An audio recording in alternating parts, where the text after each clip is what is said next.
here's what's going to happen now. We're going to begin the formal portion of our evening with a remembrance of Dr. Jérôme Lejeune by a wonderful friend of the University of Notre Dame and a wonderful friend of the Center for Ethics and Culture, all the way from Mexico City. Former student and colleague and dear friend of Dr. Jérôme Lejeune is Dr. Pilar Calva.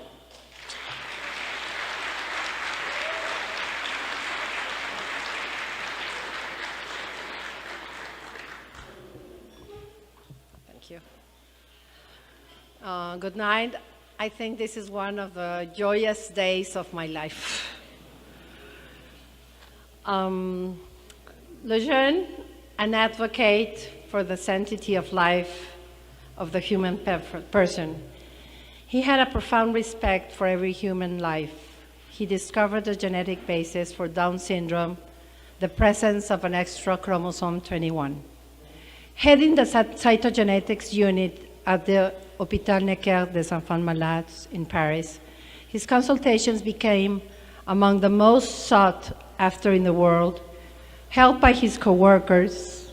I'm the woman in red, and the baby is my daughter here. He investigated over 30,000 chromosome cases and treated more than 9,000 persons afflicted by intelligence disorders.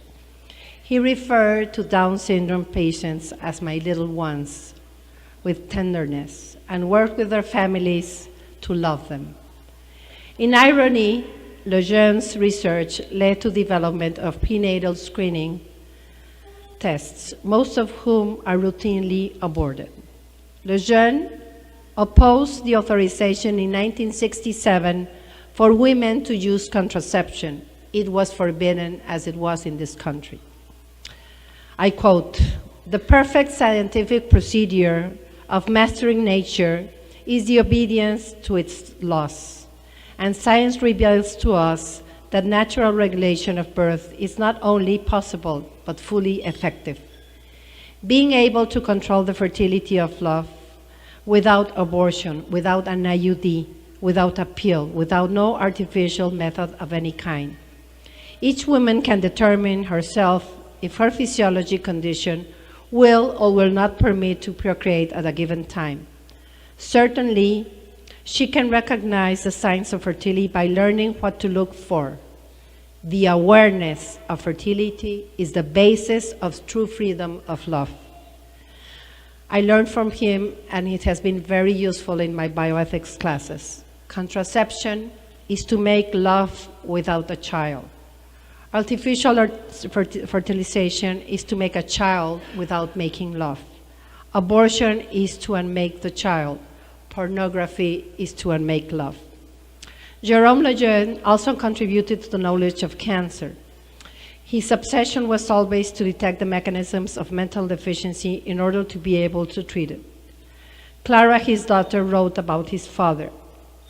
But here's a man who, because his convictions as a physician prohibited him from the following trends of his time, was banned by society, dropped by his friends, humiliated, crucified by the press, prevented from working for lack of funding. Here was a man who became, for certain people, a man to be beaten down, for others a man not worth jeopardizing your reputation with, and for others an incompetent extremist. Who was Lejeune for me? When I finished my medical school, my dad suggested that I go to work on my thesis in France. My genetics professor put me in contact with my dear Professor Lejeune. When I spoke with him, and this is the exact picture, personally for the first time in July 1983, I remember that what most struck me were his clear blue eyes, which gave me the sense of almost touching the search for truth and goodness. And this I still have in my heart. He explained that I would accompany him during all the time he was with the patients. I loved clinical work. The rest of the time, I would be behind a microscope, attempting to find attune a new diagnostic techniques for X-fragile, another cause of mental retardation. During the months I spent at his side, seeing hundreds of patients with genetic diseases What struck me was the scientific thoroughness with which he saw each one of them. He perfectly realized that we doctors are not before illnesses, but before ill people, and that each person is different. What most surprised me was his love for life. He saw difficult patients who did not improve, who suffered and whose families suffered. I remember how he spoke to those patients who had decided to leave their newborns in the maternity ward if studies revealed some chromosomal illness, especially trisomy 21. And he would make these parents love them. Thanks to his testimony, I received. The mission of a doctor and a scientist is to give himself in the service of patients. The life of every patient is valuable. As scientists, we should battle illnesses. It is not a triumph, but it is rather cowardice to cast aside the ill by discouragement and not having found a cure. Medical and scientific are not separate from ethics. Science should be at the service of the person, not the person at the service of science. Science is limited by the respect of laws. God almost always forgives. Man sometimes forgives, and nature never forgives. For me, the most valuable of his accomplishments was the change he made in me. When I arrived in France, I lived a life divided between faith and reason. I thought that from Monday to Saturday, I put on my white coat and took off my cross.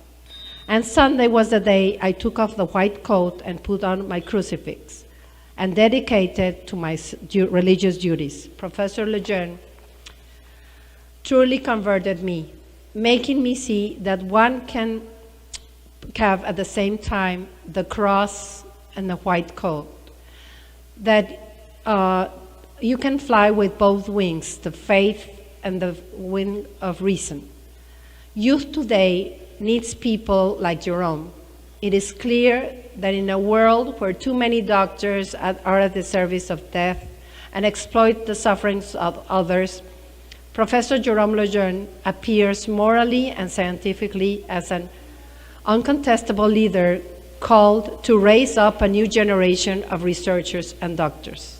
He left an exemplary wife, my dear Brit, who remained the unswerving companion from his early days, for 5 children and 25 grandchildren and 15 great-grandchildren. Irrefutable proof of the respect for life. Birth has decided to defend her husband to those who opposite today and attack him as an opportunist and usurper. Unable to defend himself, he has been discredited for opposing selective medicine and research that leads to death, being ridiculed for his commitment to the defense of life. Let us pray for the beatification of Jérôme Lejeune, that soon a cure might be found for Down syndrome, and that his love for life in all its fragile forms may become to be embraced by all. God bless you.